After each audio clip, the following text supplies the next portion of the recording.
When when it's time to begin, it's on the Rewind to Raw with John Pollock and Wai Ting, the A-Team that makes sense of these things we see in the ring every week on TV. It's Rewind to Raw for Monday night, download it Tuesday morning from the Post Wrestling site. It's Rewind to Raw for Monday night on USA Now on the John and Wai Take the Mic. Hello, everybody, and welcome to Rewind to Raw. I am John Pollock, along with Wai Ting from a very dismal city of Toronto, Ontario, as this entire city just watched the Toronto Raptors totally blow it in Game 5. They had their chance to end this series, and now they are staring down the barrel way. 2 games left. I think the Warriors can totally do this in 2 games. What do you think? Give me your expert analysis to my amateur version. I think you're absolutely right. 2 games is not really a whole lot. So I don't know if they blew it per se. I thought it was a pretty that final 30 game. Listen, I contrary to what many people may believe, I have watched my fair share of basketball. I'm not like a current giant follower of it. But not that final stretch in those final 30 seconds. I mean, first of all, Kawhi Leonard is having this insane fourth quarter, and he's got the ball. I was like, all right, this is it. He's going to get the winning shot, and then he passes it off, and then Lowry shot it into the 300 level at the buzzer. I was like, well, why did we give it to Lowry here at the end? There's no guarantee Kawhi would have made that shot. Yeah, yes, there was. There was absolutely a guarantee he was making that shot. That guy wasn't missing shit in the fourth quarter. I don't know about that. I think 1,000% he makes that shot. Dude, did you see that 3 he made with 4 minutes left? This dude could not miss in this quarter. I don't think that means anything. But I think it means everything. You know what, John? I please watch the next game. I'd love your expert analysis throughout the whole thing. Why don't you even just predict it and call the plays, call all that stuff? Listen, I have no emotional investment in any of this. My emotional investment is that I had a great tweet. And I was all ready for the Raptors to win, and they blew my tweet. So that was my only disappointment here. They win, they lose. It'll be nice, but hey, I think tonight they had their chance. They had their foot on the throat of the Golden State Warriors, and boom, they lose by a point. I think this was their opportunity. It's going to be very difficult to win in Golden State on Thursday. And Game 7, it's going to be tough. The expert, everybody. Expert analysis from John You're Pollock. being very sarcastic. I'm not trying to be the expert here. I'm not being sarcastic at all. No, it'll be very tough for this team to lose 3 in a row, but I don't know. We'll see how this game looks in hindsight. Maybe they'll win it on Thursday. What's your prediction? What's your official prediction? I don't fucking know, man. Well, come on. It's just a guess. It's not based on anything. What do you feel? Why does it matter? Because I'm curious what you're thinking. You have no opinion? About when they might win it? Between 2 games? No. What's gonna happen in the series? Who do you feel is going to have the momentum here? I'll watch and I'll see who wins, dude. I don't fucking know, man. Why? Okay. What? Why do you need to know this so badly? I'm sorry. I didn't understand that was such a personal question. Let's move on.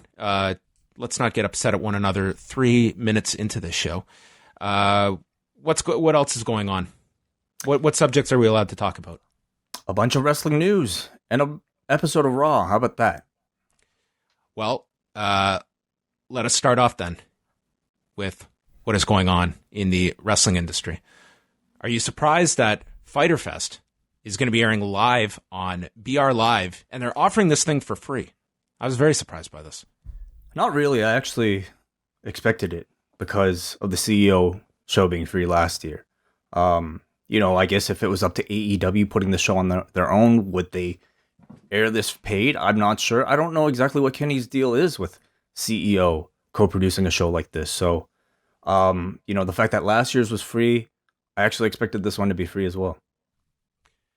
Yeah, I found it interesting. I think that there's certainly a lot of demand for this show that I think they could have gotten away charging for this. Maybe not quite what we're talking about, double or nothing pricing. But I think this is a show that people would be willing to pay for, especially given the fact that Double or Nothing seems to have done so many more buys than people anticipated going into it. But it seems this, coupled with they put out the seating chart for All Out because tickets are going on sale this Friday. And even though demand's going to be through the roof for that show, it's not like they've jumped their price points. I think it's $36 and tops out at $190 for tickets.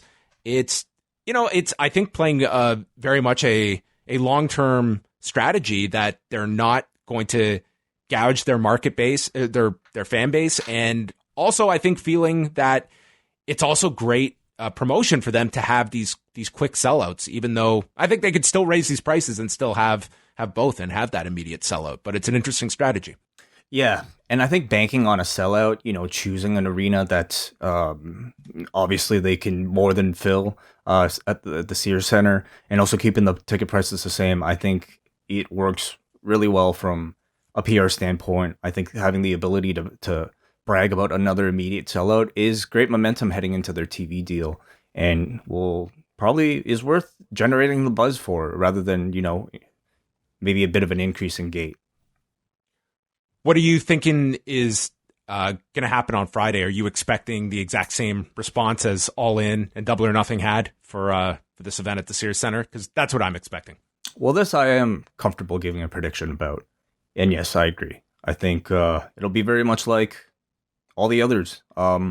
Maybe even faster for this one. But I would at least expect a very similar turnout to Double or Nothing.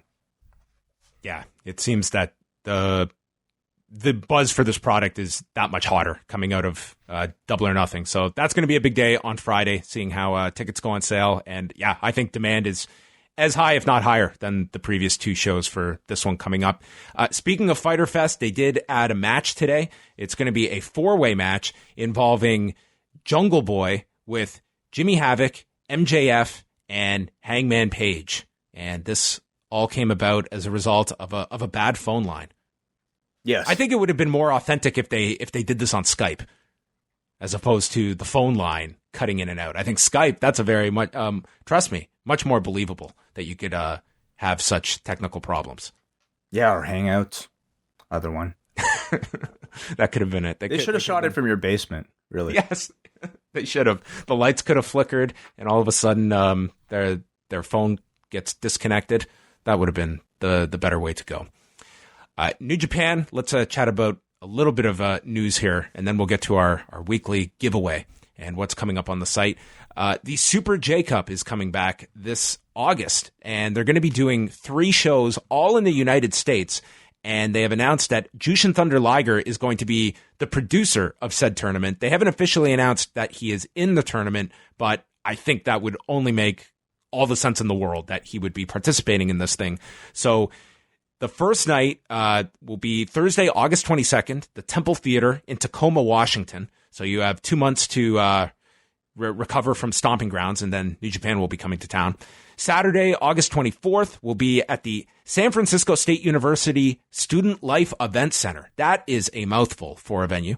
And then the finals will take place Sunday, August 25th at the Walter Pyramid in Long Beach, California. And traditionally, the Super J Cup, it expands beyond just one promotion. It's going to be probably junior heavyweights from all their partner promotions. Maybe we'll see some others stateside that will get into this tournament.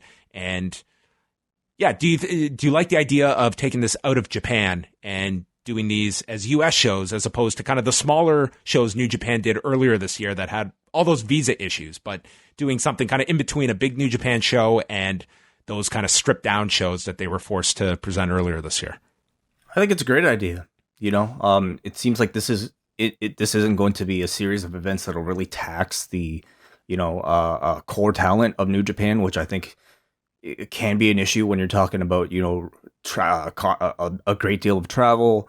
And, I specifically enjoy that Liger is attached to this and that he is specifically bringing the Super J Cup brand to America because, just speaking for myself, and I would say a great deal of North American wrestling fans, international wrestling fans, a lot of our first exposure to Japanese wrestling was through those Super J Cup tapes.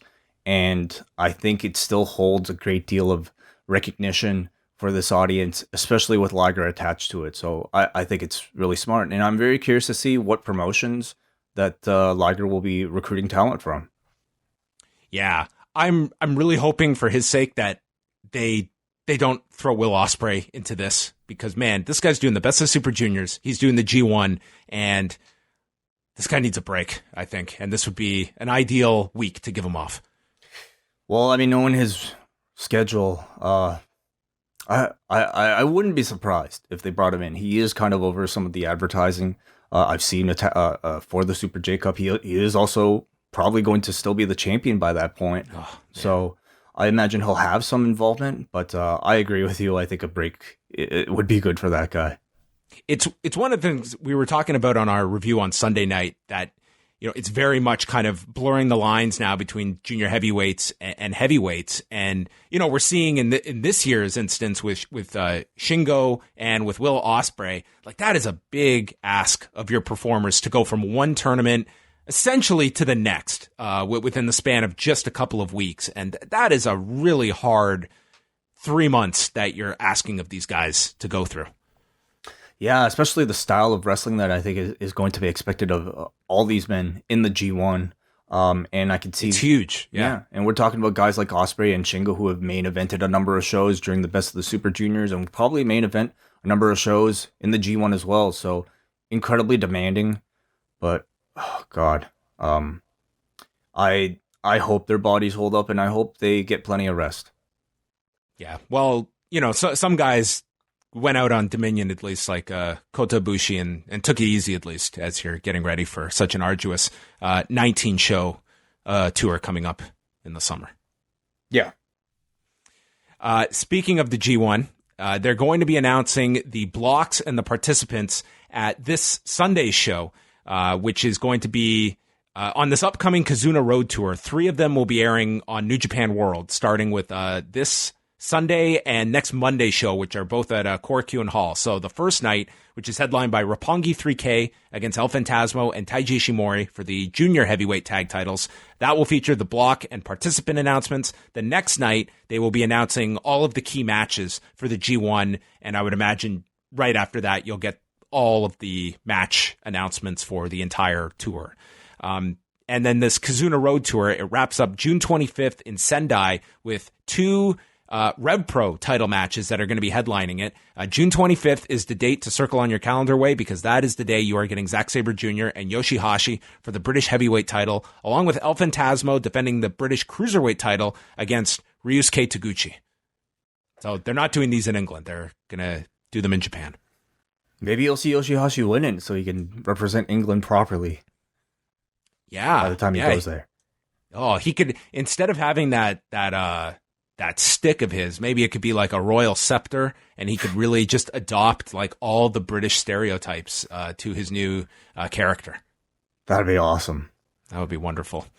And then as well, the Will Ospreay Robbie Eagles IWGP Junior Heavyweight title match, that will happen June 29th in Melbourne, Australia, which that show will be headlined by Tanahashi and Okada against Jay White and Bad Luck Fale, and then they're in Sydney on June 30th. So it's a busy month before they go into the G1 with the Kizuna Road shows, and then going to Australia, and then to Dallas they have to fly, and then come back for the remaining 18 shows of the G1. I think this year more than any, like, the bar is raised every year for what the expectations are. You're throwing in like this tour that you're going all the way across the world for a show in Dallas. I think come September, this roster is just going to be absolutely spent. Mm-hmm. Absolutely, yeah. Such as the demanding schedule of a New Japan Pro Wrestling. I do appreciate the fact that I think we're seeing a lot of new talent, not just in the junior division, but in the heavyweight division as well. So, I'll say, a year in, it feels like it's a somewhat of a reinvigorated New Japan. And I feel like the company is pretty hot right now. I think that there's a lot of buzz going into this G1 with the new names that are going to be in this year. And just, yeah, I agree with you. Like, whatever kind of hole that there were, like, compare, it's not maybe a fair comparison, but maybe it is. But look at the fact that New Japan and Ring of Honor were in spots where they lost a lot of this talent to AEW, and where both are now. It seemed that at the beginning of this year, there seemed to be optimism with ROH that they had this MSG show. You made some interesting signings, but you look at New Japan and it's 6 months into the year. I don't think they really missed a beat this year, but now it feels like you have all these new names that are all feel fresh, which is very important, and all these new matchups and a series of new stars that could be coming out of this. Like New Japan feels really hot going into the G1 this year.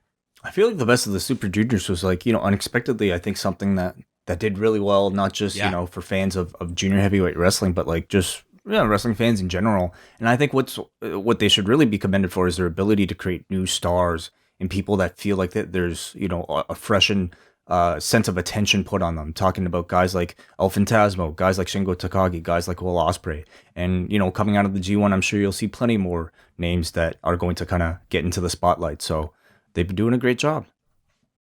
And final thing here on the Newsway. Thumbs up, thumbs down on the Super Smash Brothers now going as Dark Order. So much of it, I think, depends on how they'll be treated on TV. I didn't really follow too much of the Super Smash Brothers originally, but like the name seems to suggest to me that they were more kind of like basing their identities on, I don't know, fun video game type of stuff rather than going full on into like the horror Undertaker type of realm, which they seem to be doing with this new incarnation. I'm not as big of a fan of that, I would say, but again, remains to be seen. I thought the little video they shot looked really cool though on BTE this week. All right. Well, all of your news you can go find at postwrestling.com, and we can go ahead and preview what is coming up this week on the site because it is quite a bit that we have. Tuesday night, Wai and I will be back with Rewind to SmackDown. On Wednesday, we've got the British Wrestling Experience with the triangle being in its entirety. Martin Bushby, Benno, and Jamesy back together on Wednesday. Then we've got the double shot on Wednesday night for members of the Post Wrestling Cafe. Do you have any idea yet, Wai, what you may be discussing on Wednesday? Not really. It's a bit of a lighter week, I feel, in comparison, but I'm sure we'll find something.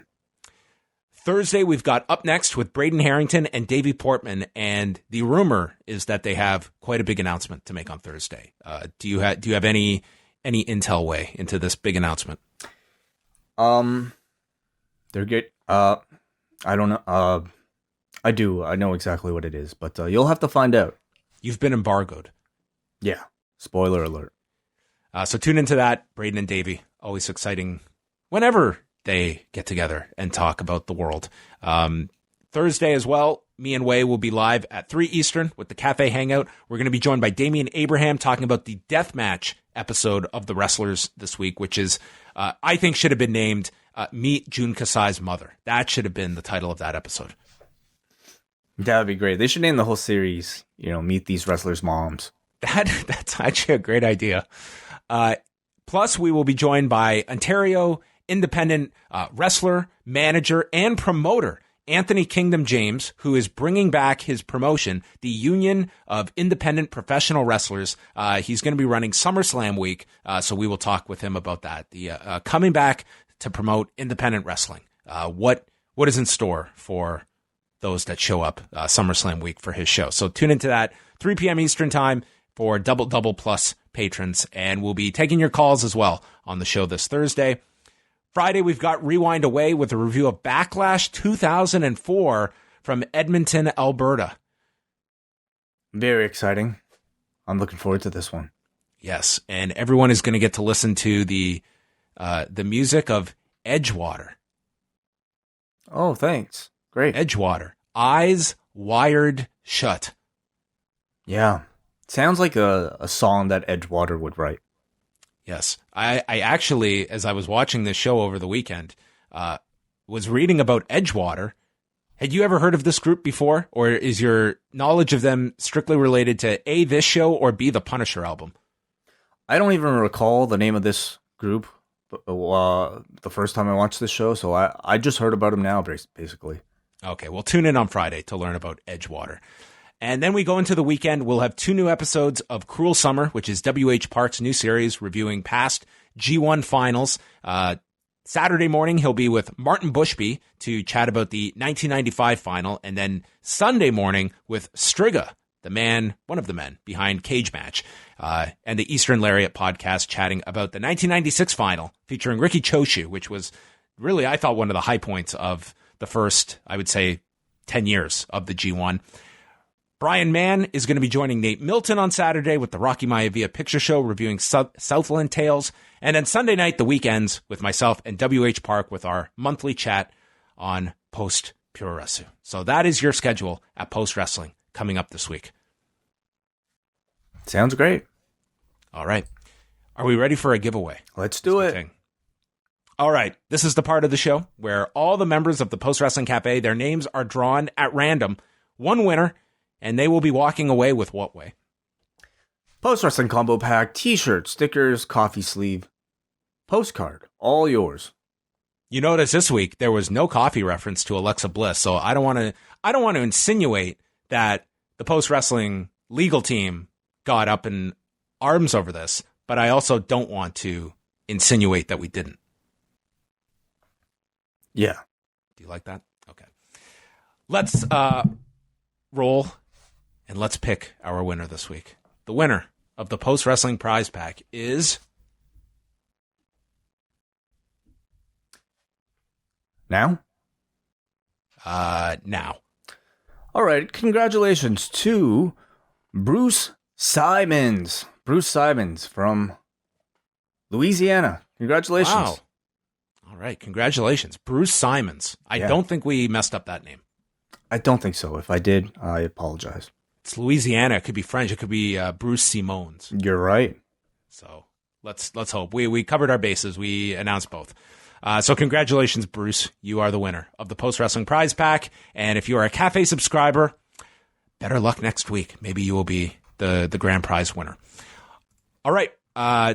With that said, I do want to quickly make mention for those that maybe missed our announcement last week. Wai and I are doing a live show in Toronto on Sunday, August the 11th at 1 p.m. at the John Candy Box Theatre inside of Second City, downtown Toronto, which is very close by to the Scotiabank Arena where SummerSlam will be taking place later that night. Tickets went on sale last week. We were told by the venue that ticket sales got off to an excellent start. That is their quote, not mine. So there are still tickets remaining, so you can go to postwrestling.com/live to pick up your tickets. Let's break these records. Let's... what is the record for the John Candy? Whatever. It's not going to be hard to sell this thing out, is what I'm... basically, so... Limited time only. And... we are planning something else as well over SummerSlam weekend. So stay tuned. We may have an announcement to make in the very near future about Post Wrestling's SummerSlam weekend. It's going to be exciting stuff, I promise.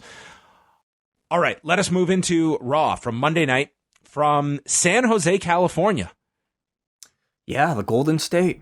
The Golden State. So I think we had a lot in common here with the people who were in attendance. I mean, you and I were two of, I would say, the only Canadians watching Raw on Monday night. And these were some of the only people that were probably not watching the Golden State Warriors game in the Bay Area. Perhaps. So I felt like kindred spirits here with these folks. Here at the SAP Center, and Seth Rollins came out at the start of the show, recapped the Baron Corbin match from Friday, and Rollins said that he feels alive tonight. He's entered a new era, he said, with the Universal title. He says no one can out-wrestle him. No one can out-fight him. And if you want to, you can try things the hard way. But you can ask Brock Lesnar how that ended.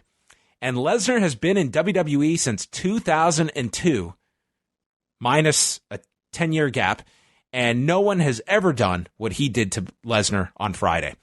He left him in a heap, and then it began the procession of interruptions. Baron Corbin came out, got booed, and said that Rollins should be worried about him and not Lesnar, and they're going to have a rematch at Stomping Grounds, with Corbin putting all the blame on referee John Cone for his loss on Friday, and he has been allowed to pick the special guest referee at Stomping Grounds. And Rollins asked, how was that approved? That makes absolutely no logical sense, Baron. And Baron said, well, that's what's happening. And Rollins mentions, you don't have any friends, so who are you going to pick? And out came Sami Zayn. And Zayn got into this. He said that Rollins is in a vicious cycle with Brock Lesnar and says it's a display of toxic masculinity and thinks it would be better if Baron Corbin was champion. And he insinuates that Corbin will repay the favor if he ends up winning. And you're led to believe that Sami Zayn is the referee for this match, but that was not actually the case here, although that's what you were left to believe at the end of this show. And then the wild card came into full effect as Kevin Owens came out to back up Sami Zayn. They were called morons by Rollins. It led to a challenge.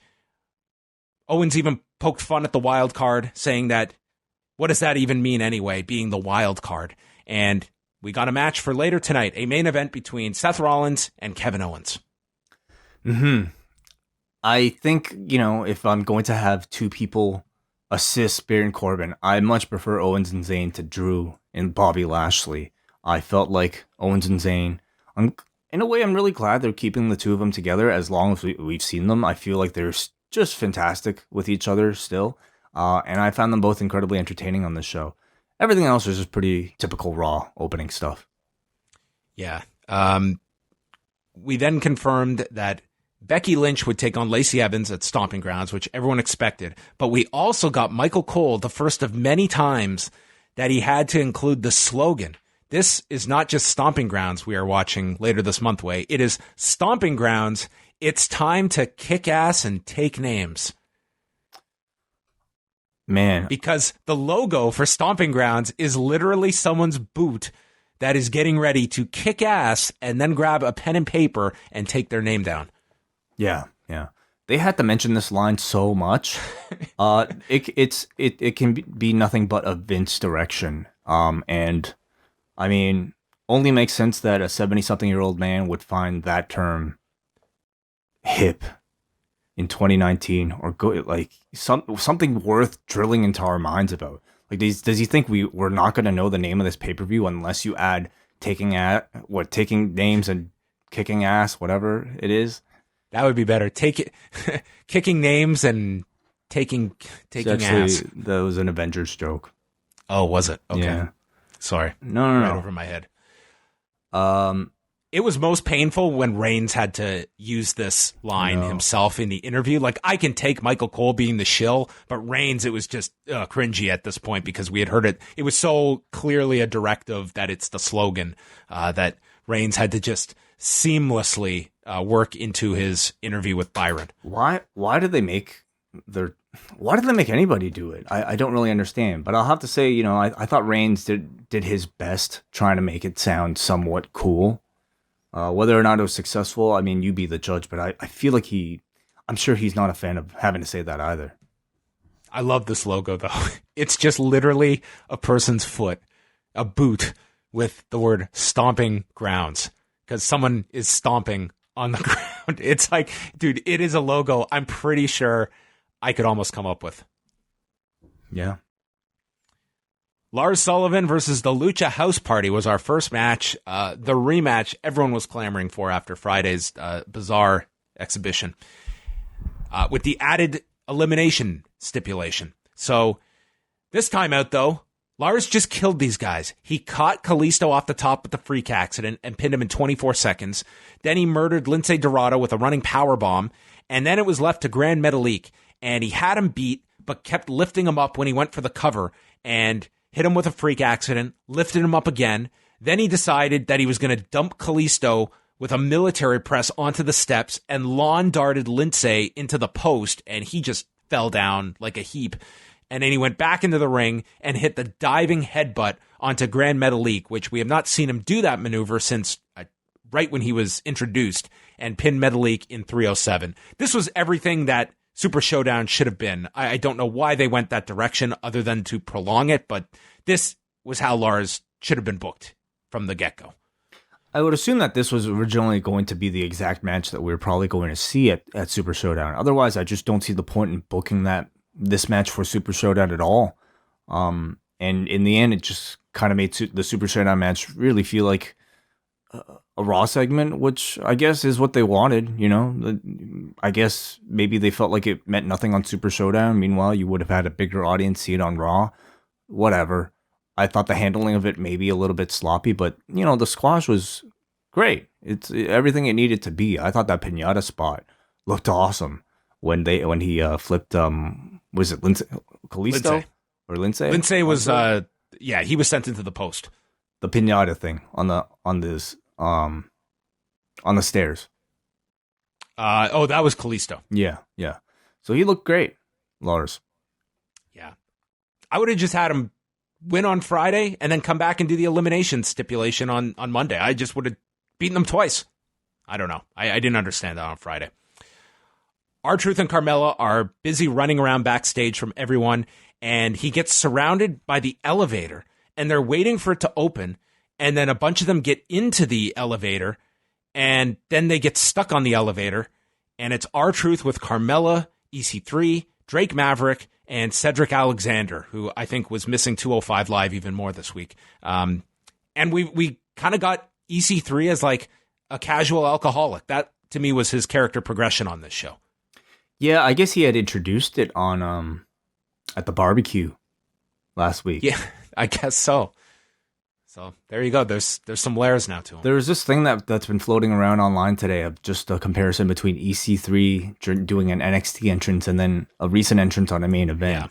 Yeah. And everybody's talking about, oh wow, look how kind of bored this guy looks. But then one of our I think it was John Cena pointed out that this was probably perhaps him doing this new character, this kind of like, Orange Cassidy type. I'm kind of drunk. I don't really care about any of this type of character. So we'll see where that goes. I mean, any character is an improvement for him.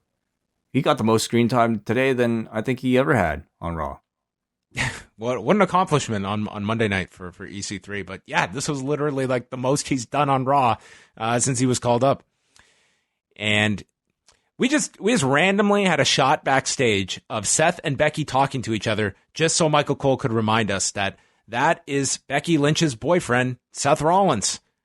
Yeah. That was it. It was just, hey, they're dating if you forgot. Yeah. I don't know what that means. I mean, I do feel like they are going to obviously introduce mixed tags at some point while both are still champions. Again, it's just like too good of a thing not to take advantage of, to exploit on your television, really. So perhaps they're sowing the seeds for it here by doing things like this. It has kind of surprised me how quickly they've taken that relationship public and then taking it into a storyline as well. Like, I thought it took Cena and Nikki probably years, but these two are at an accelerated rate.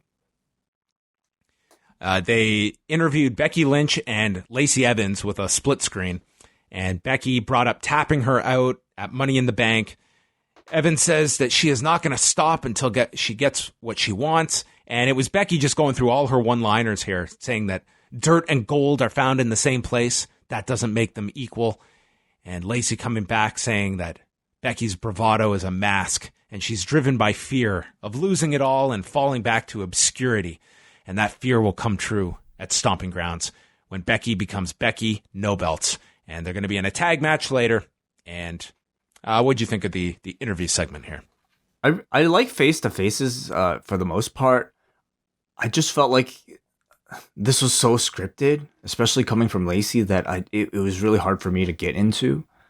I think Becky was really trying to make it sound as natural as you can make a lot of these lines come across, but it's so hard in this environment to, even if you have a good delivery, like even good delivery can be tough at times. And Lacey, I would co-sign what you just said. At no point did I really feel like there was real hatred. I just more felt like it was two amateur actors trying to play out a scene that was written in a script.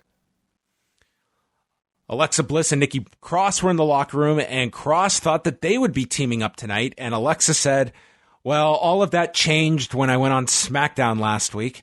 And then she just starts burying Bayley as being this master manipulator because she's seen the real Bayley, who was awful to her in NXT because of their different backgrounds. And Alexa's just totally manipulating Nikki Cross to brainwash her to have this negative opinion of Bayley so that she can have Nikki Cross in her corner tonight with animosity towards Bayley. And she also said that she is not the lovable hugger that everyone thinks she is. And the funniest line was when they cut away and Renee asked, did Alexa just call her a hooker? And Graves corrected her and said, a hugger. And it was the best. It was such a natural reaction from Renee. And I thought it was like, what a breath of fresh air at times on this show for just like a natural, just mishearing what was said. It was really funny. That would be quite the character shift for Bayley. I mean, if they wanted to take that character into a more adult, edgy direction, that would be it. Yeah. The Bayley buddies would have a different meaning to them.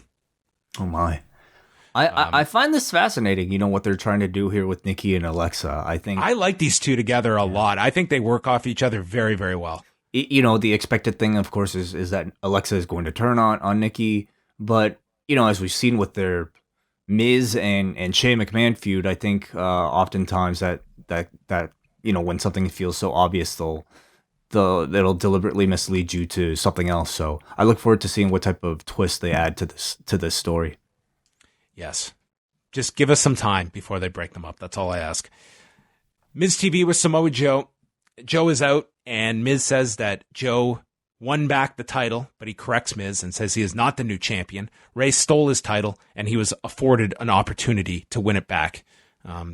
So they recap what Joe did to Ray last week, and Miz defends Ray and brings up how Joe applied the Cochina clutch. I would say if it was like one of them, if this was Stephanie or Triple H out there, they would have ridden Miz to death here, and Joe let it slide. But so many people would have jumped on such a obvious mistake here. It's not even the way it's spelled. Like, isn't it spelled Coquina? Yes. Yeah. So where did he get? What is Cochina? What is that? What does that mean? Maybe he was thinking about Coachella this year. I don't know. And he just screwed up. I don't know. The word cochina in Spanish means filthy. So your filthy clutch. Filthy clutch. Actually, that should be Tom Lawler's finish. Wow. The cochina. You've come up with a number of great names for Tom Lawler moves. Oh, what was it? Yeah. Well, there you go. That should be his new finish. He mentions Miz crossing the line when he brought up Ray's family. And Joe says, those lines belong to you. And when I want something, there is no such thing as too far. And maybe I should start talking about your family. And Miz stands up to him when Braun Strowman interrupts to remind Joe that they had a feud going a while ago that was just dropped abruptly. And we're followed by Bobby Lashley, who announces he is not done with Braun Strowman, even though everyone else was after Friday. And he mentions a history with Samoa Joe. Please don't quiz me on that history, unless he was referring to TNA here. Have they had a WWE history together? Maybe they have. Man, I don't know. I really don't know. I didn't give it too much thought. And Lashley wants the next United States title shot, which makes no sense. And then Ricochet comes out. He says, I'm not stronger or bigger than you guys, but after my wins over Cesaro, I want to go for my first United States title. This was the most sound, logical argument that any of the bunch really had here. I've won some matches. I would feel I am in line for a title shot. And then Cesaro came out and just nailed Ricochet, and everyone starts fighting, and the babyfaces clear the ring, and Michael Cole proclaims, what a moment! Strowman, Miz, and Ricochet standing tall as we go to break. A huge moment in Raw's history as they stood tall. Well, it's the first time ever, I assume, you had this collection of specific talent in the ring at the very same time. So I guess in that sense, he might be right. It was literally a moment. Yes. I do like how Cesaro just came out, didn't say a word, and just decked Ricochet. I think it was probably the best promo of his career. I think it's the exact type of character I want to see from Cesaro. Just a guy who doesn't talk a whole lot and just beats the shit out of people. So that sent us naturally into a 6-man tag. Amazing how the numbers worked out here. And Braun at the beginning, he did a kip up. He did a forward roll. This was a very athletic Braun Strowman showcasing for everybody. He's slimmed down a great deal, so maybe he's just showing off some of that CrossFit or whatever he's been doing. Ricochet came in, hit a Fosbury flop to Cesaro on the floor to get the audience going. After the break, Ricochet's getting beaten down. Eventually, Miz got the tag and got this enormous comeback. He takes out all three of these guys. Then he hit the shit kicks to Lashley and Cesaro before getting hit with a flatliner. Hot tag is eventually made to Braun, who tries to power slam Joe, who escapes to the floor and runs away with his title and leaves his partners. Lashley then speared Braun on the floor. Miz sends Ricochet off the apron to Lashley on the floor and barely connected with Lashley on this dive. And then the neutralizer gets blocked. Miz hits a skull-crushing finale to Cesaro, and then Ricochet hit the 630, landing on Cesaro's knee and pinned Cesaro at the end of this. And I did ask after, and apparently Cesaro, he was fine from this. Man, I hope so. It looked rough, and they even, made a great mention of it on commentary, and they even showed the replay where he might have hyperextended that leg. So for his sake, I hope everything is okay. It would certainly suck for Cesaro to be out right now as they're attempting to give another solo run. I like the match a lot. I thought, Ricochet certainly impressed with a lot of incredible offense. Cesaro had one of his biggest swings ever in this particular match.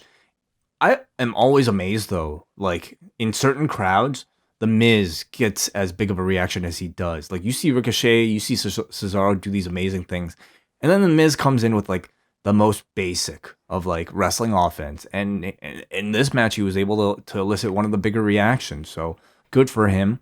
The Joe running away with the belt, I thought it was hilarious. The fact that, this guy comes out sounding all tough. He's threatening people's children, but then the moment somebody bigger than him is able to withstand his offense, he just decides to flee. I don't hate it at all. I actually think it's hilarious, and I think it gives some fuel to that feud between Joe and Braun. Do you see a multi-person program for the U.S. title, or is it going to be Joe and Strowman? Because that kind of seemed to be the issue they were teasing the most, although I could see something where all these guys just get thrown into some kind of match at Stomping Grounds. I really wouldn't hate that, but it seems to me like the more personal rivalry here will be between Joe and Braun. And I guess Cesaro and Ricochet will just continue. the best forever. Of infinity. Yeah. I could see them going different directions with these six kind of all going after the U.S. title potentially. Maybe a stomping match. Stomping match. Okay, so where you can only do stomps? Yeah, you've got to stomp. It's an elimination after a series of stomps. You stomp until they can't get up any longer. Right. Do you think they might have named this pay-per-view for Seth Rollins? I don't know. Maybe. I don't know. I don't know how much thought went into Stomping Grounds as a name. But it is a name. Maybe a kicking ass and taking names match. So everyone starts with a name tag, and then you beat them so badly, and then you take their name tag off and you put it into your bucket, and whoever has the most names at the end is the winner. That would be amazing. Book it. When you ask Anthony Kingdom James, maybe you can ask him to book one of those matches. Yeah, that should be on the next Orange Cassidy show. I think they would actually do that. Corbin tells Charlie he has not chosen a referee yet, but he wants someone who is good at their job, and thus that eliminates Charlie. And then Zayn pulled Corbin aside to chat, and that is how we left things. Becky Lynch and Bayley against Lacey Evans and Alexa Bliss. Michael Cole brings up that Alexa beat Bayley here in her hometown a few years ago. Graves responded, "How could I forget?" He says, "That was one of my favorite matches ever." This match was the death knell for Bayley 2 years ago. But to her credit, she has, I think, rehabbed significantly from the Sasha Banks run this year to post-WrestleMania. Well, whatever she built up, I think they were going to do their best to try to extinguish in this particular match. I'm sure everyone thinks I'm going to fly off the handle. The second everyone made their introductions here, I knew 100% Bayley was the one taking the fall. So I wasn't even... I was like, of course she's going to lose this in San Jose. Though when she got that hot tag and everyone was going nuts for her, it's like, this really makes no sense. Like, when you think about the thought process, like, we're in San Jose, let's pull Bayley from the SmackDown house show to put on. Why? Well, we're in her hometown, so let's beat her, of course. Like, that to me, it's like completely contradictory logic. We need her here because it's her hometown. It's going to be popular. So we've got to have her lose as well on top of this. Like, you can't think both ideas, but they do somehow. Yeah. So anyway, they were chanting for Bayley. Bliss then attacked Bayley's ribs, and Becky got tagged in. She worked with Lacey Evans. It seemed like Bayley and Becky especially, like they were trying to make their offense look as tight as possible especially with Lacey Evans, I think, not wanting to make anything look loose or just could fall apart. So it seemed like they were trying to really tighten everything up. I thought that Bayley dropkick in the corner through the ropes was unfortunately rather short. And I don't know if that's due to Lacey's positioning or what. Yeah, there was that moment. And then as they're chanting for Bayley, Evans is working on Becky, and then that's when there was the baseball slide dropkick on the floor. And Evans went back to that spinning moonsault off the top, missing Becky with it, which after the Natalya one, that's probably a good spot for her to miss on. Yeah. The jump looks great, though. It did. She got like a lot of height. It looked good. The hot tag was made to Bayley. She hit this running kick to Bliss, and then hit her with this sunset flip smash into the middle turnbuckle. Why they put these moves together for Alexa Bliss, I have no idea.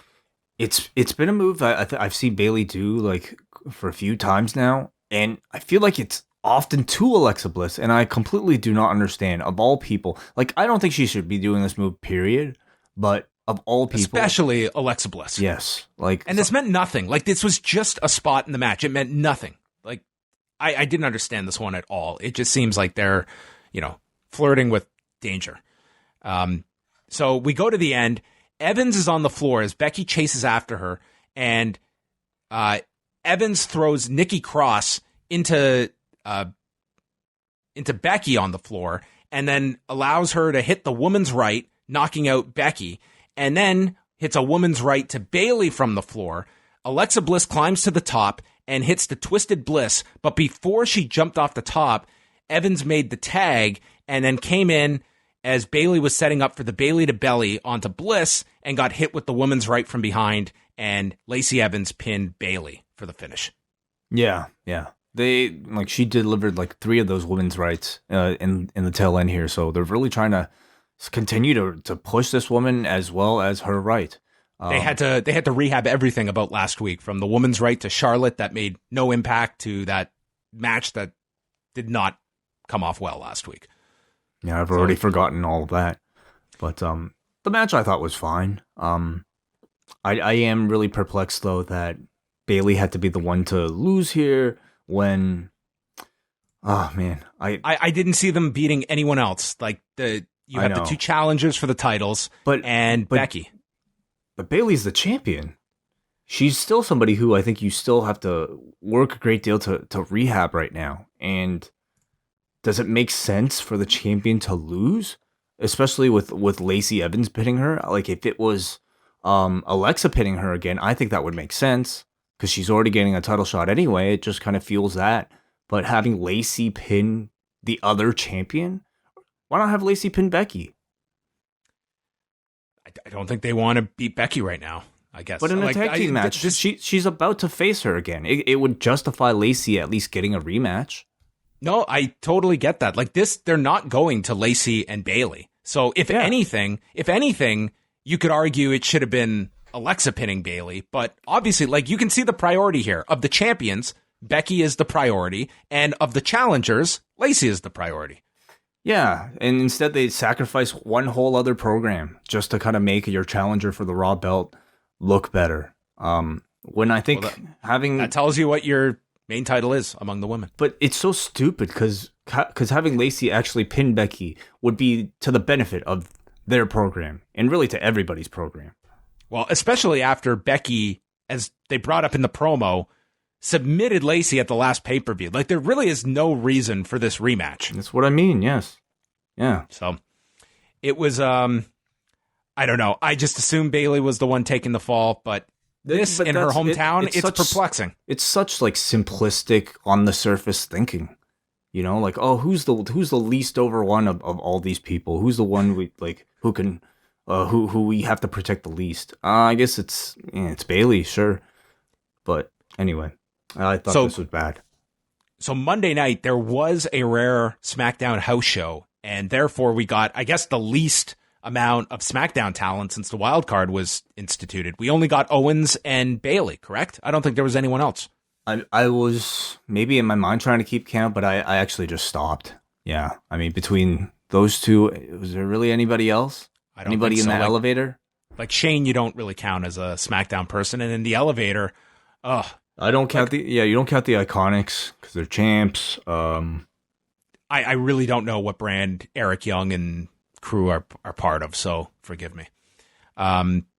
Nikki seemed bothered by the way they afterwards. She was looking like bothered as Alexa was celebrating, and Nikki seeing the way in which they won. That it seems like they are. It's very, very subtle, almost too subtle for WWE. That I wonder if this is just Nikki trying to kind of convey her own character here, whether they're focusing it or not.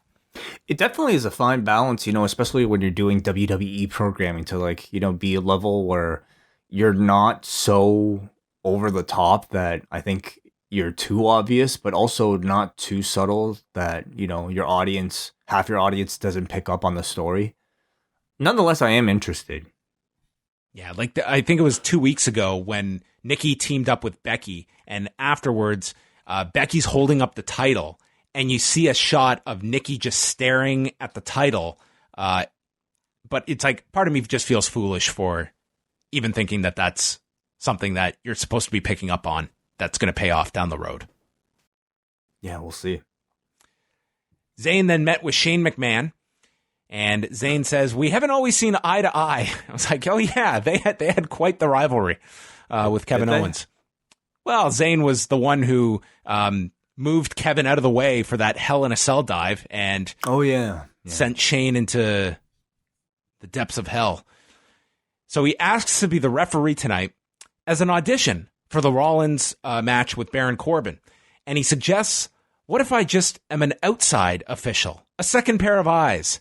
And Shane comes back and says, how about this? How about you be the second referee on the outside as a second set of eyes? And Zayn says, that's genius. And I'm sure that there are many Vince McMahon stories like that. There definitely have been stories about Eric Bischoff where there used to be stories that, you'd throw an idea at him and then he'd come back with the idea that you had pitched the guy, but now he's the one pretending like he came up with it. So I'm sure that there was some inside joke about this. It's a great way to get what you want, I guess.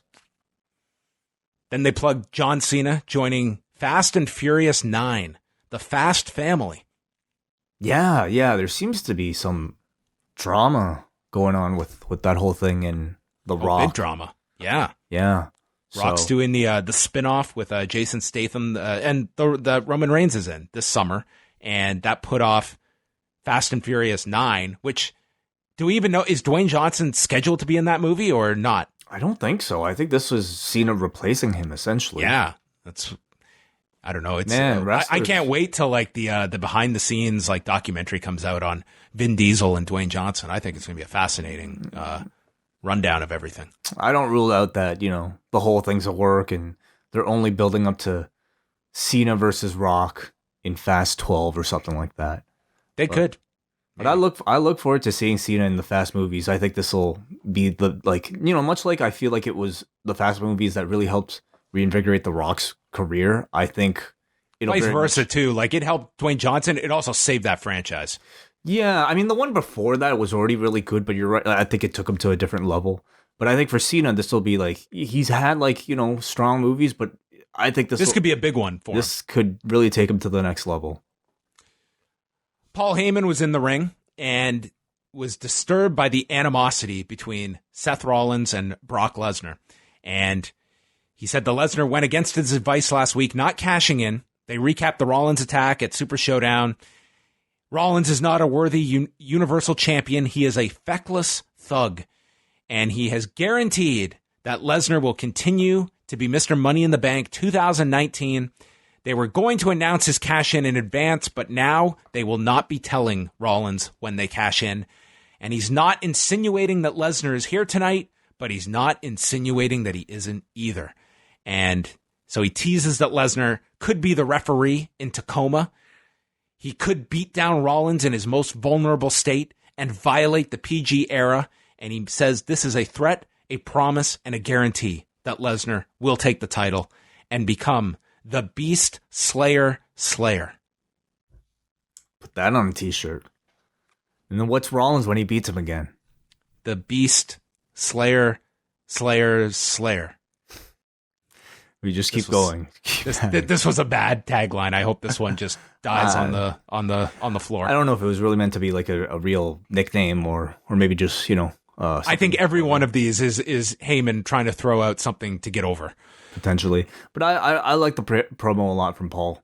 I think I'm just really grateful that the weeks of baiting and switching are finally over with Brock Lesnar. I saw this as the opposite.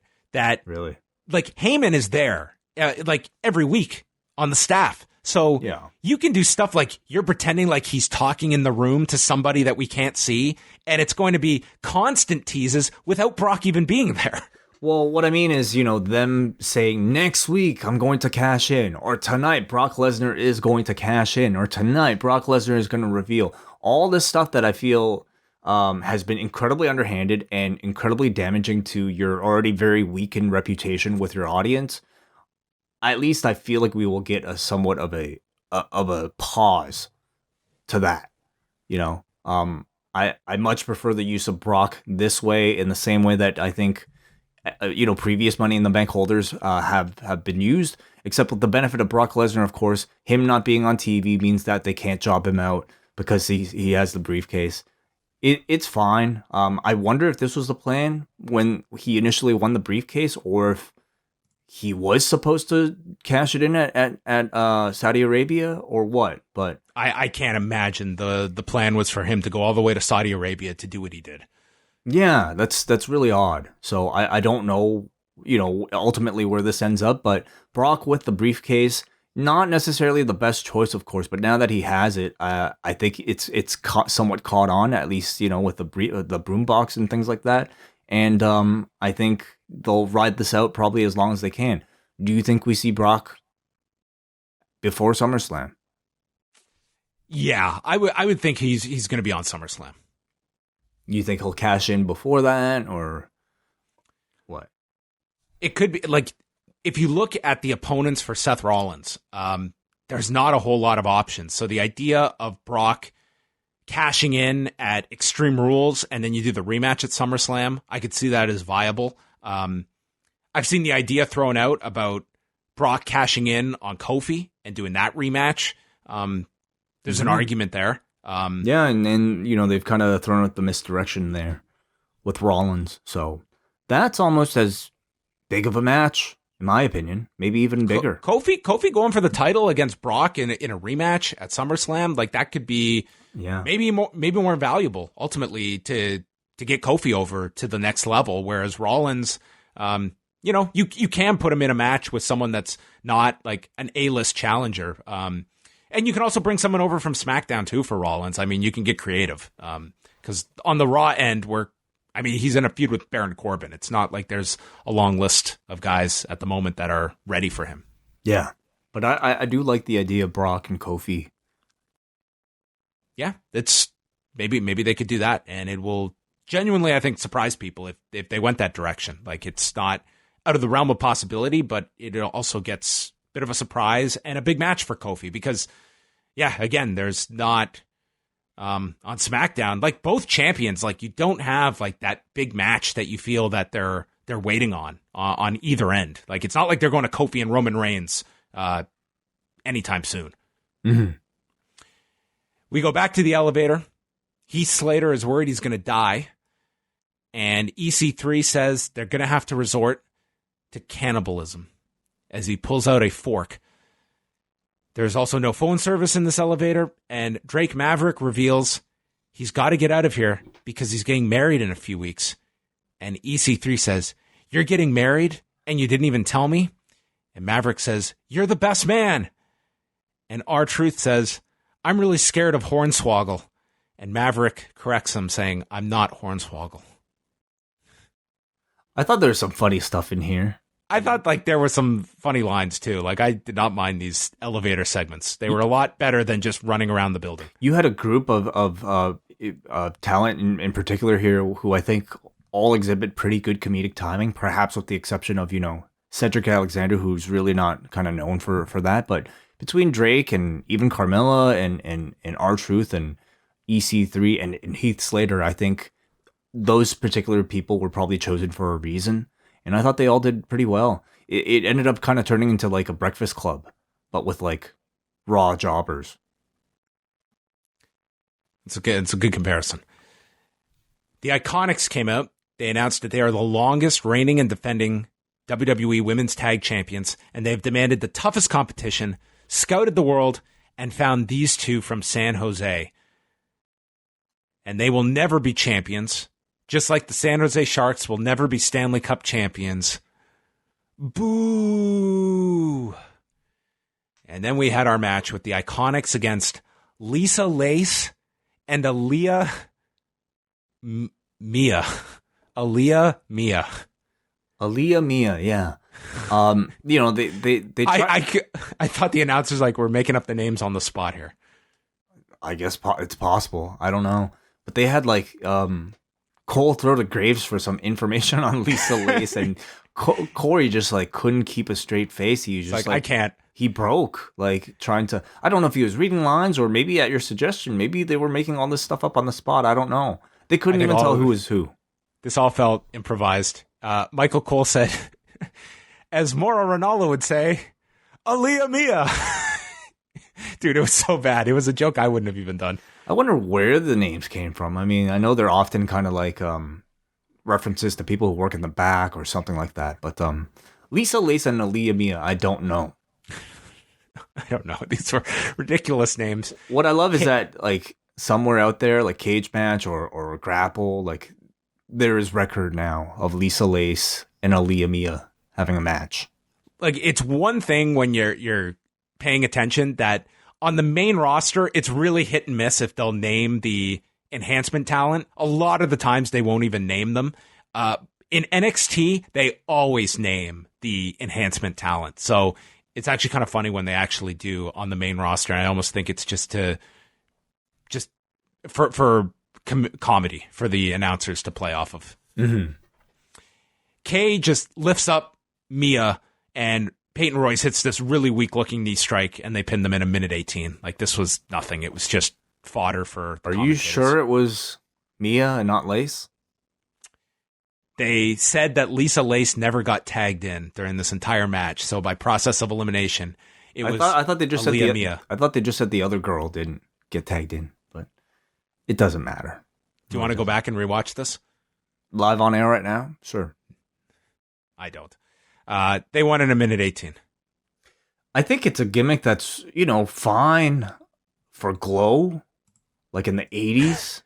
But in 2019, I think, at a time when you're at least with Bayley and Sasha, you were really trying to establish a credible tag team championship. And according to the taste of the public right now, we want serious wrestling. In particular, serious women's wrestling. I think to come in and just basically take over that reign to introduce what is turning out to be an 80s comedy run really is still a perplexing call to me, Obviously they are gearing these belts to be, taken by another challenging babyface team. Remains to be seen who that team is. They're not building up Asuka and Kairi Sane. That could change this week, with Crown Jewel or what is it? Super Showdown out of the way. Who else is there? Of tag teams? I mean, they're starting to team Natalya and Dana Brooke on Main Event together. I mean, that's a makeshift team you could throw together. They're not going to beat them for it. They're not hot enough for that. Anyway. Yeah, it's makeshift teams. Maybe Bliss and Nikki Cross, that'll be part of their feud, is winning these titles or something and then break them up afterwards. Sure. Yeah, it's just, I would be much higher on the Iconics if they had nothing to do with the titles. Yeah. Cole says that the Iconics are a joke. And you know what else was a joke? What went down this past Friday at Super Showdown. It's like, oh, really? But it was only the setup for a Roman Reigns, Shane McMahon recap. And then we got the interview with Byron with Reigns. And his question was, how much will this loss haunt you, Roman? That the record book will forever state that Shane McMahon beat you. And Roman, sometimes like the questions are just so offensive that you want the interview subject to just snap at the interviewer, but they never do. And he says that Shane beat him the same way he's got everything in life, because it was given to him by Drew McIntyre. And I'm going to bounce back at Stomping Grounds. I'm going to kick ass and take names. And that first name will be Drew McIntyre. That's what he said. Like, he actually made it literal. So, again, all the credit in the world to Roman for trying to do his best to make this sound somewhat cool. Whether or not he was successful is up to you to determine, but God, it sounds unnatural trying to fit these taglines in. Yeah, it was just really force-feeding this obvious slogan that they're just repeating. Next was the Shane McMahon, Drew McIntyre celebration. We had bagpipers out to play out Drew. And then Greg Hamilton did the big intro, and the ring is decorated with the Best in the World trophy. Balloons are out. Shane says that Roman Reigns is special. He's a future Hall of Famer, which did not draw a big reaction from the crowd for that notion. And he hits like a mule. He's won the Royal Rumble twice, headlined WrestleMania, multiple champion, but what he doesn't have is a victory over him. He said Roman Reigns was at his best on Friday, but so was I. And Drew helped me prepare. And the crowd starts chanting boring. Shane says I can go all night. And Drew wishes this celebration was not in San Jose. He says Roman's the measuring stick at Stomping Grounds. Drew is going to hurt and maim him. And says that he will make Roman unrecognizable. That's a hell of a stipulation. A face-off match. Oh, cut his face off, yeah. I think it's such an odd role for Drew McIntyre to be put in here. He's essentially like the muscle for Shane McMahon, yes, but his boss has already accomplished the goal that he's trying to attempt to achieve here. Like they've already beaten Roman Reigns, so what more is, like, what reason is there? Where's the heat to this match? There's no reason for Drew to want this match. And so for have him cut a promo here doesn't make much sense. Roman cutting a promo, wanting revenge on Drew, yeah, that makes total sense. But like, Drew really has nothing to say here. And ultimately, Drew is likely going to fail in this match. I don't see them beating Roman twice in a row. I agree. So, I mean, it's just all the heat is here for Shane McMahon. And that is what they are building to, which I just find it like kind of like Shane McMahon. It's like he's playing a very stereotypical role within wrestling, that here is the loudmouth manager that's constantly stirring up shit for the babyface, and the money is in the chase for the babyface to finally get his hands on the manager. And Friday, like, he gets his hands on him, but we're doing like a 50-50 match the whole time. It's not Shane like running from this guy. It's not like your typical match layout for that manager. It's like this guy goes 50-50 with him and then gets the run in from Drew to get the win. And it's just... He's a manager who also happens to be an incredibly great wrestler. And I think that's what's so strange about it all. He has to both be the annoying manager and the guy who's supposed to be as good, pretty much, or a level just below Drew McIntyre. I don't know why my mind just wandered this direction during this promo, but I was scared to death of Shane McMahon seeing that Kota Ibushi Tetsuya Naito match. Well, at least like in the WWE, I feel like they are a bit more protective of taking stupid neck bumps. I mean, again, maybe bad example coming off of Friday, but I feel like they're usually a lot more cautious about head things. But again, maybe bad time to say it coming off of that Alexa Bliss Bayley buckle bomb. Anyway, I don't know. Shane's not really known for neck stuff, though. He's more known for like jumping and falling off of things. They ended the segment by pouring champagne into the big trophy that Shane drank from, and then introduced the Revival and said they could join in on their party if they won the tag titles in the next match. So kind of teasing like an alliance with the Revival, Drew, and Mastermind Shane. There was also the insinuation that even though the Revival lost their match on the kickoff on Friday, they were inserted into this title opportunity because of Shane McMahon. Yes. Yeah. So anything that makes no sense, they attribute it to Shane. Like, why does Baron get to pick his referee for the match on the next pay-per-view after losing? Shane. Yep. Why did the Revival lose on Friday when they've got a title shot tonight? Shane. Shane is their out now. Yeah, heel manager kind of gets you through everything. Maybe that's why they've relied on it for so long. Why are there only 2 talents coming on here from SmackDown this week? Yep. Shane. On the other end, when Stephanie puts up a video demanding that Brock has to cash in, and then it changes, she is nowhere to be found on Raw. Well, that's Shane too, isn't it? I guess so, yeah. Shane took over the show. SmackDown on Tuesday night in Sacramento. It's another return of Big E. I didn't know you could have 2 returns in the span of like 4 weeks, but Big E has. It will be the New Day against Ziggler, Owens, and Zayn on Tuesday night. It's a monthly return. Yes. First time in June you get to see him. That's true. Ryder and Hawkins are interviewed in the back. They go over their respective plights before winning the tag titles. And then this was the line that summed up this entire run. They state, "The Usos may be the best tag team in the world, but we're the Raw Tag Champions." Like, that completely summarizes this tag title situation. I get what they mean, but yeah, I get what you mean too. Ryder and Hawkins, the Revival, and the Usos for the Raw tag titles. Graves called Renee a hypocrite for complaining about the Iconics never defending their tag titles when Hawkins and Ryder defended theirs. She was like, yeah, that's true. Are they counting house shows, maybe? No, house shows never count. Yeah. Actually, at the SmackDown house show, I think it was in Stockton on Sunday night, it was a very, very rare singles loss at a house show by Randy Orton to Aleister Black. Interesting. Okay. Yes. It's very rare that he loses like that. They go through the commercial. Jimmy hit this big tope onto the Revival. Audience was cheering. They got into this. Ryder hit a Rough Rider onto Jimmy, but Jay had tagged in. He super kicked Hawkins and Ryder, then super kicked Wilder, and then delivered another super kick to Zack Ryder. Jay then climbs to the top, and Scott Dawson makes the tag as Jay comes off the top with a splash.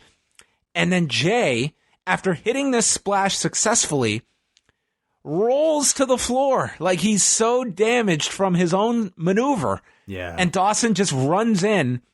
And this was also this was pretty much the same finish, or very similar to the women's one we just saw with the blind tag. And then Dawson gets on top of Ryder and pins him as Jay killed himself doing his finish. I don't think there was really anything wrong with all that, but it was the fact that Jay had to flop off of it. I mean, similar to RVD, flopping off of his frog splash, but flopping so hard.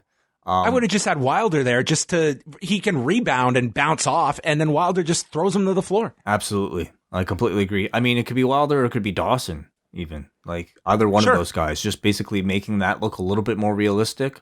But beyond that, I thought it was, a fine booking decision. Audience got into this match, and thank God they got the tag titles off of Hawkins and Ryder. I mean, I don't know if this is really going to be a giant turn for this tag division, but no, of course certainly it's better on the Revival, I would say. I completely agree, and that's kind of the bar that we're talking about right now. Not the bar, but the bar that the tag team division is set at. We're happy that they're off of champions that aren't doing anything with it. How often have we run into this situation? I'm looking at the B team. I'm looking at probably Heath's, whatever, the last time who are they on? Can you trace the tag team, the Raw tag team? No, I refuse to even try. But it just seems to go from one joke team to another. Maybe this is another attempt at, trying to make them serious. Certainly between the Revival and the Usos, you have 2 very great serious tag teams. And I imagine they'll probably go to Revival versus Usos right now. Beyond that, what do you have? I don't know. I'm fine with the Revival and the Usos. That's fine. I don't think it's a tough division to really book, to be honest with you. Like, just make this the workhorse belt. You have the talent back there. Just even like out of your 24/7 crop. Like, put Cedric Alexander in a tag team with somebody else. And just EC3 and Drake Maverick, whatever. Like, I think you can have so many teams that could just like deliver pretty good matches. Then we went backstage. Rollins was with Charlie. He's ready for Lesnar anytime. He's ready for Corbin at Stomping Grounds, and he's ready for Owens and Zayn tonight. Thank you for the status update. He's ready for anything. Elevator. Maverick is still talking about his wedding and how he's scared. EC3 mentions he's been married 5 times. This was the point where I was starting to enjoy EC3. They suggest that he get a white suit, but then Cedric points out that white is for the bride, and Maverick points out it's my day too. And once again, Truth has to be reminded that he is not Hornswoggle. They start singing We Are Family together, and then the elevator opens, and all the geeks have been waiting for this entire time. Truth tries to escape. There's a bunch of pin attempts, and then Carmella drags R-Truth back to the elevator, and it closes to end tonight's multi-chapter story involving the 24/7 crew.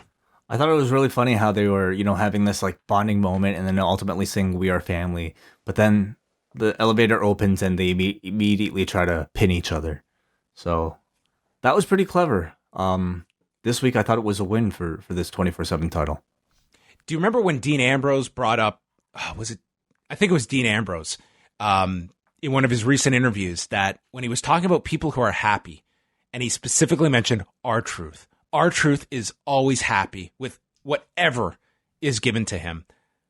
I really think this past weekend and this trip to Saudi Arabia was the testing point. How happy is this guy that he went all the way over there to do a segment on a plane, and then they did the promo that Jinder Mahal said he's going to win the title back on the plane ride home? Yeah. Did they even do that? I don't believe so. Maybe it was just an empty threat, I don't know. They didn't even tape a thing like with R-Truth on the way home just to do something. He defends the belt. Nothing. This guy went over there. I mean, God bless this guy if he just enjoyed going over on a trip. I'm sure he was paid for it, John. But, awesome. Yeah. Awesome. I guess you could argue, though, maybe more people saw the YouTube clip than saw the pay-per-view. So, yeah, he has a job, he has a title, and he has like a recurring role on both Raw and SmackDown. So no reason to be unhappy if you're R-Truth, I would think. Firefly Fun House. Bray had a sign that read, "Abandon all hope, ye who exit here." And he welcomed everyone by saying konnichiwa. Yeah, I'm not looking too deep into that. I think it's just, whatever. He's maybe he speaks multiple languages that we're not aware of.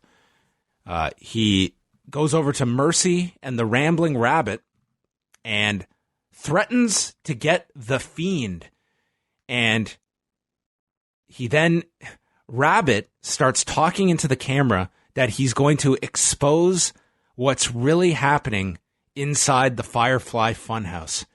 And Bray grabs the rabbit and bashes it over the head with a hammer, and then goes to taste its blood by proclaiming, "Yowie wowie, it's delicious."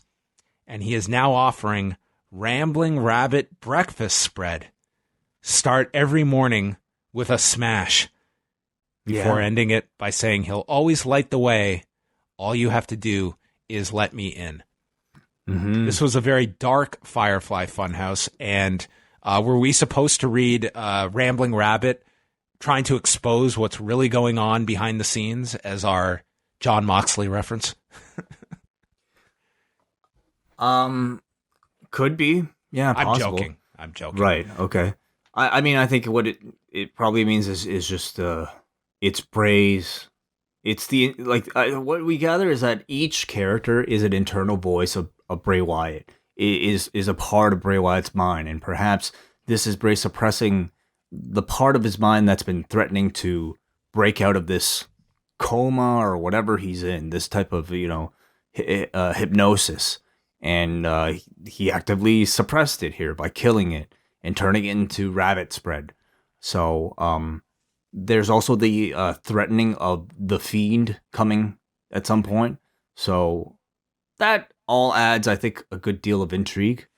I'm officially on board with these now. I feel like they've been really, pretty much hit and miss for a long time, but I think at least I'm either understanding them finally, or maybe they're getting a little bit better. I'm not sure. Maybe a little bit of both.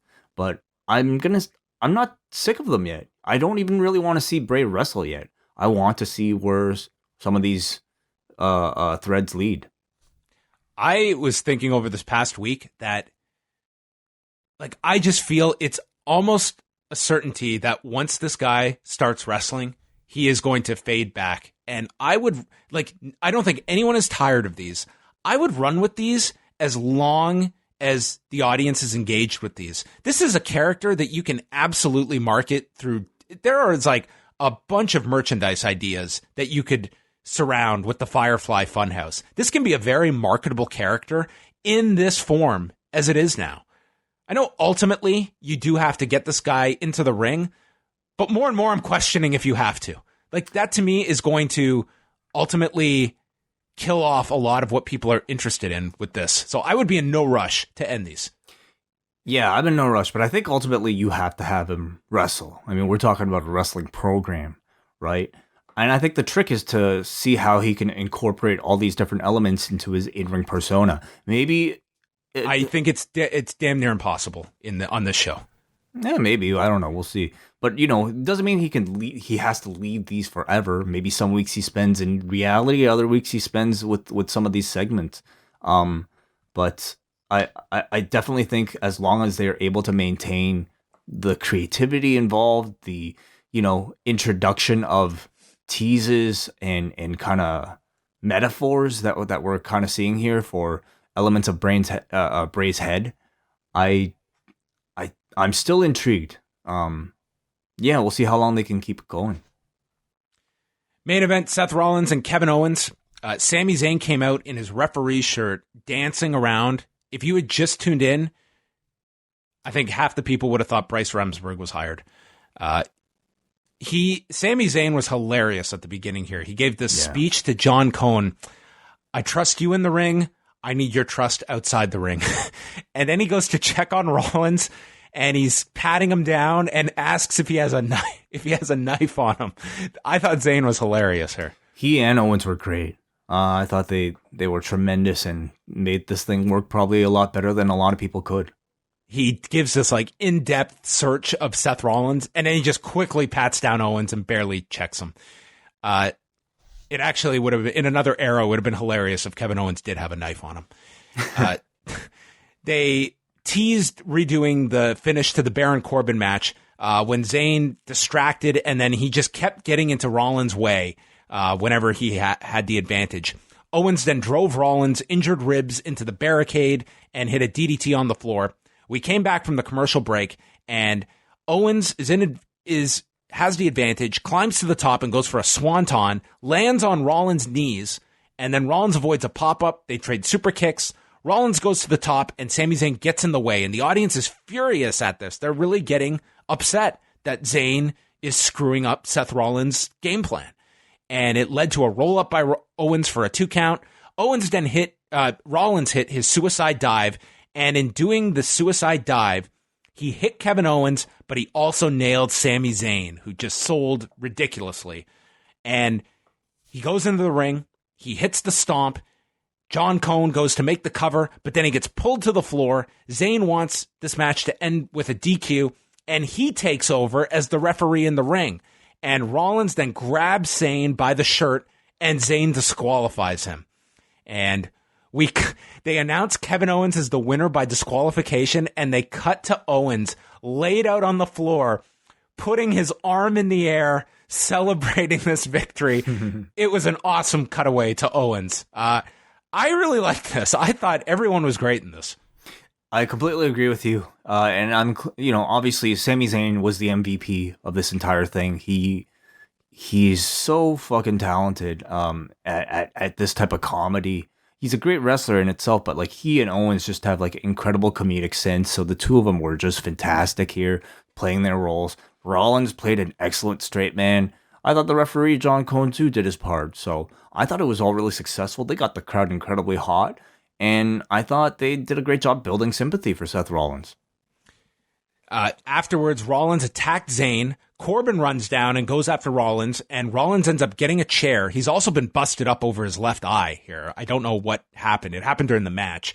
And he gets the chair and just beats the hell out of Sami Zayn with it as Corbin watches on, just repeated chair shots to Sami Zayn, and then lays him out with the stomp as he stares down Corbin. Of the three heels, I think the least interesting one is challenging for the title at the pay-per-view, but I thought that, like, obviously, I think everyone's led to believe Zayn is going to be the referee here, and I think we're going to get one of those convoluted stipulations where if Rollins is disqualified, he loses the title to make you believe that there's a chance of a title change, which I'm never a big fan of those. I never think they work very well, but that seems to be where they're going here.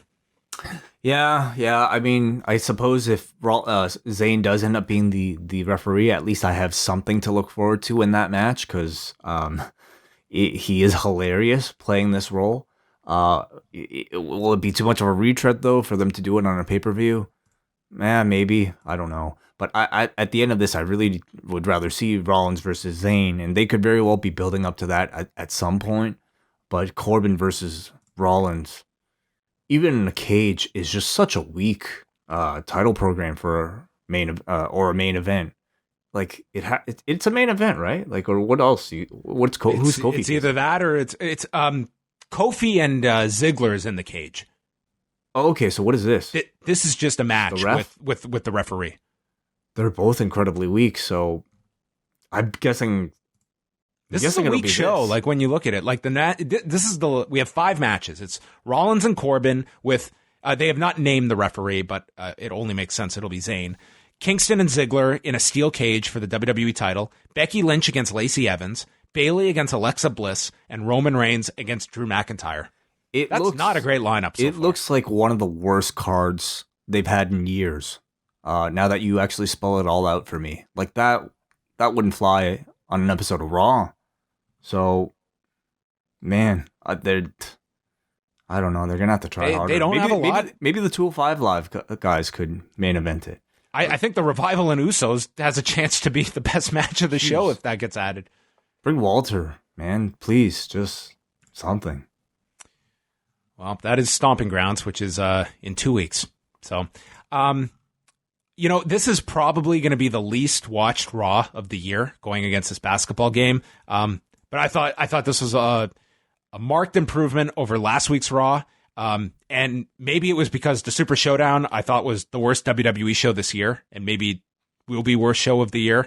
That I thought Raw was an improvement. I thought Raw was fairly decent. Yeah, I agree with you. I thought show long storylines, like even the 24/7 thing, I enjoyed. I thought the stuff they did with Zayn was fine. Was actually entertaining. I mean, not much Baron Corbin on this show, I feel, so that's a plus.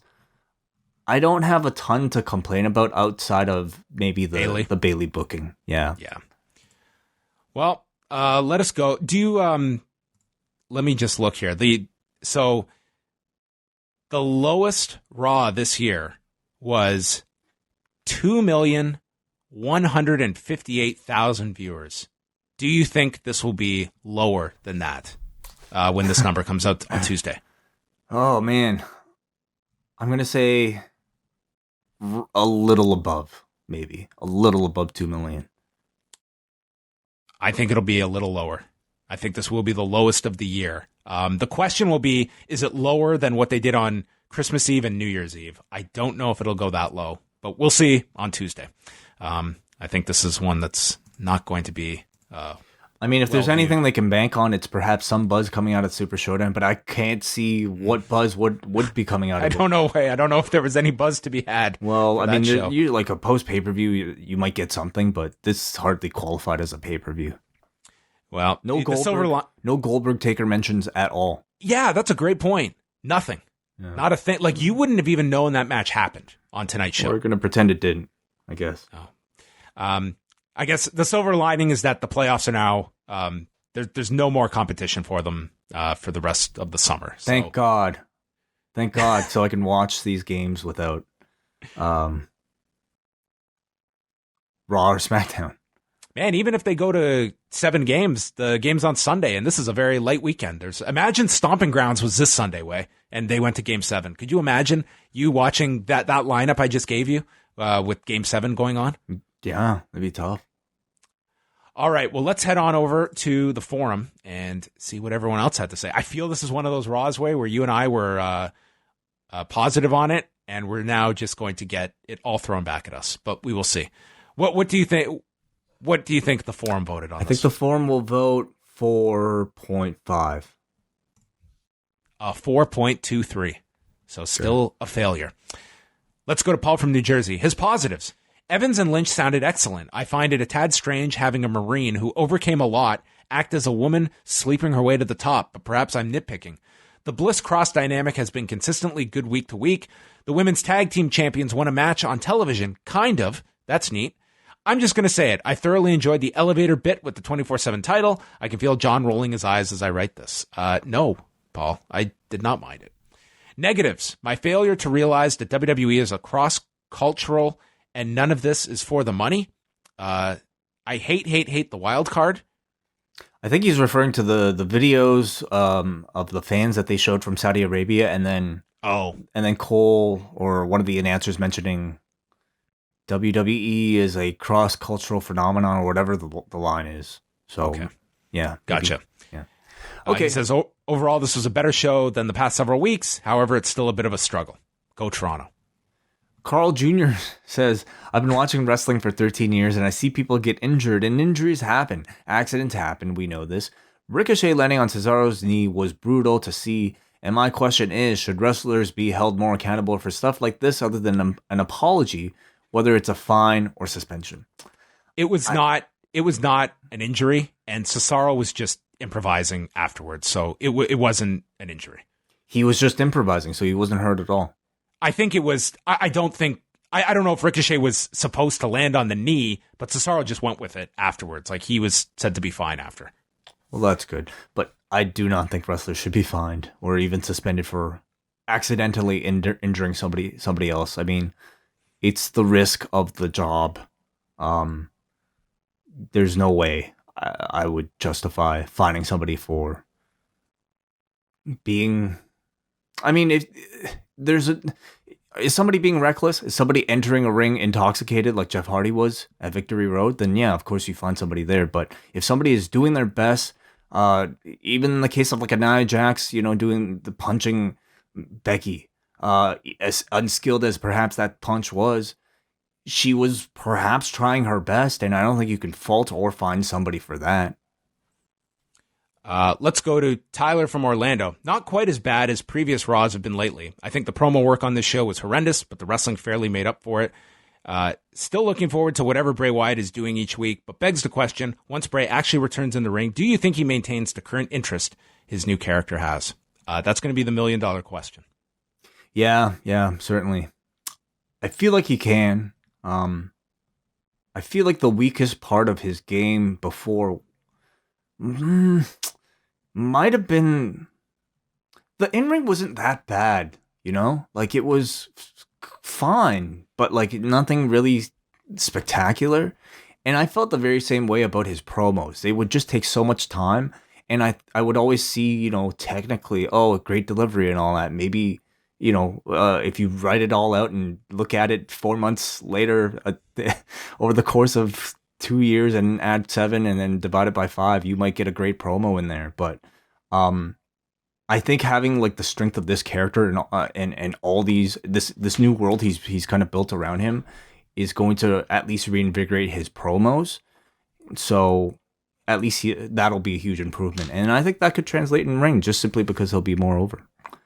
We go to Javante from the rubble of Pontiac Silverdome. The most interesting part of this episode was either Cole mentioning Saudi Arabia by name or Graves not giving a fuck about the tag team jobbers. I found it really interesting that they would re-air that video from Super Showdown, but I guess if you're getting paid to promote a nation, why do it on a network that reaches just over 1 million when you can do it on television that reaches 3 million plus in the US alone? Do you think they are going to start playing their propaganda videos on television more? Yeah. I mean, we talked a lot about this on the Super Showdown review, but I think they are going to just slowly reintegrate mentions of Saudi Arabia, mentions of I don't know what a great cross-cultural platform the WWE is through videos like this, and I think these are just kind of very subtle ways of like getting the audience comfortable again with the idea of the WWE doing shows in Saudi Arabia. I think it'll still be a while before we get like full on MBS is amazing videos, but are we that far off from like, more videos talking about like advancements in Saudi Arabia? I'm really not sure. What do you think, John? I think that ultimately it comes down to how much say WWE has in this, which I think is minimal, to be quite honest. Mm-hmm. But I do feel that they're probably very sensitive to the idea of, not to say that, a show like John Oliver's the be-all, end-all of their decision process, but I think they're cognizant of the fact that a show like Greatest Royal Rumble, they gave a lot of ammunition and footage that made them look really bad. And to be so blatant like that, I think that they set themselves up for a lot larger outlets to really take aim at them. You're going to see, I think, you're going to continue to see much more subtle forms of maybe some things that'll spread the same message, though. Things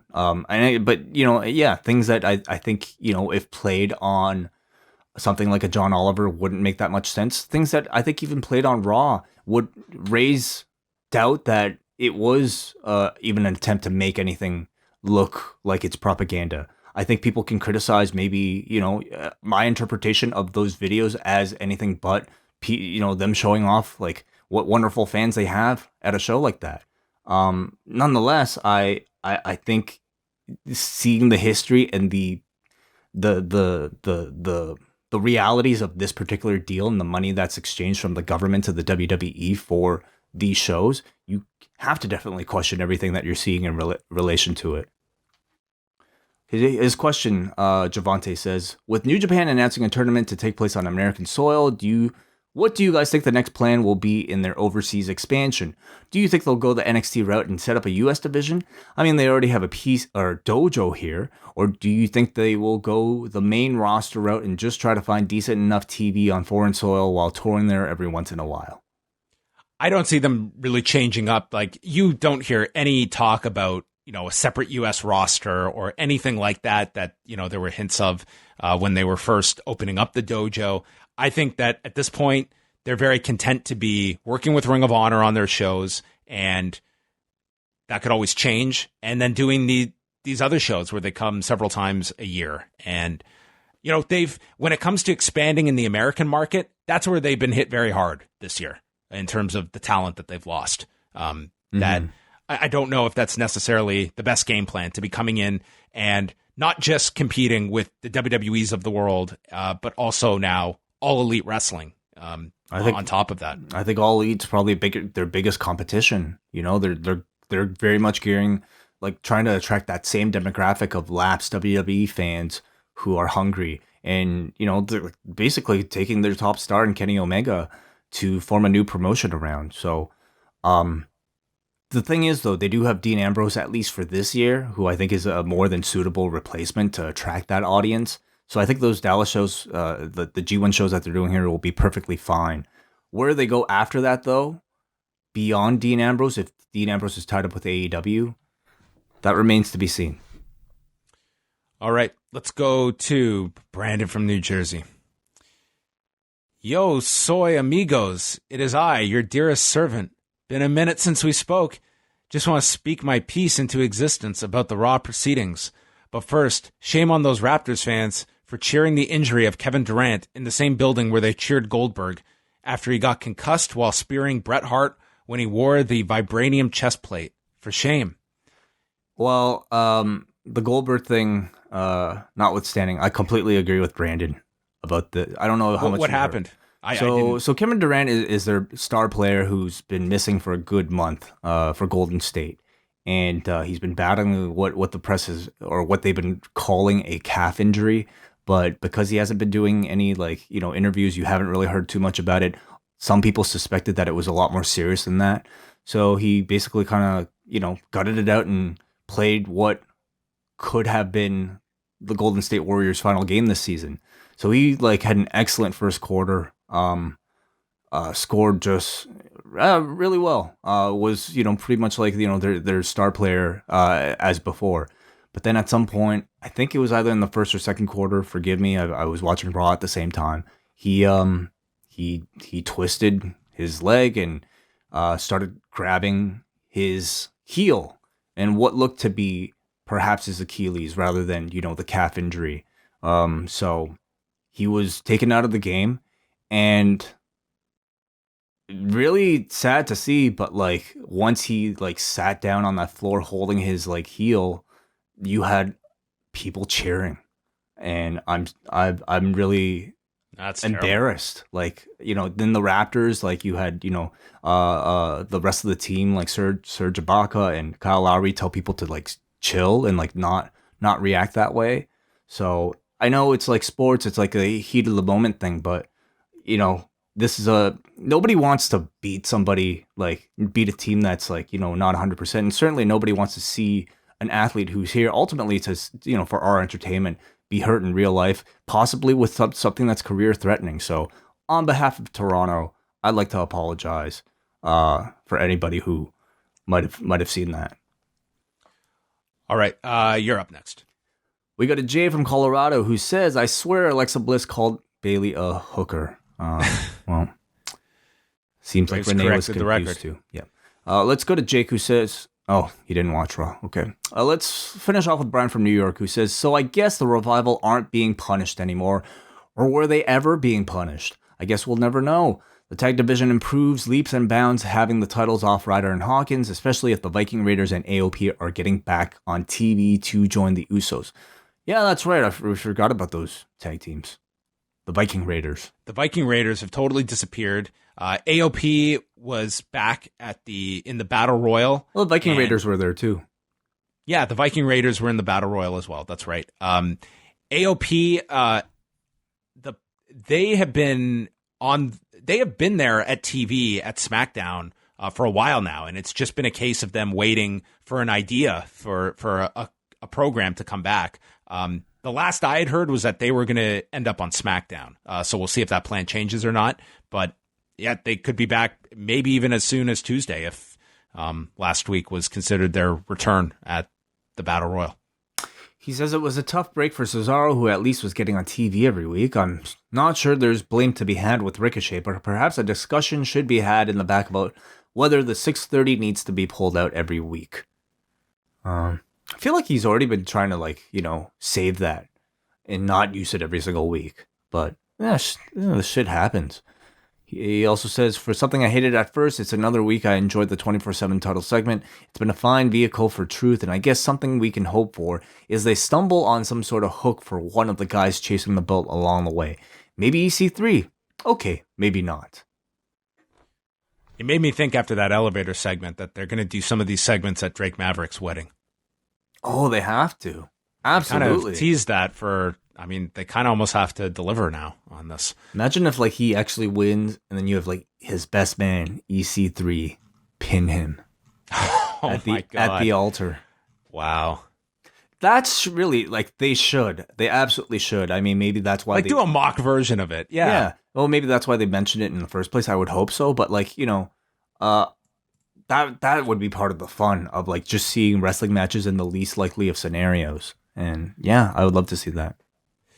All right. Well, thanks everybody for your feedback. We appreciate all of it. And we are going to be back on Tuesday night, and we are going to be chatting whatever goes down on SmackDown. It is going to be the big return of Big E.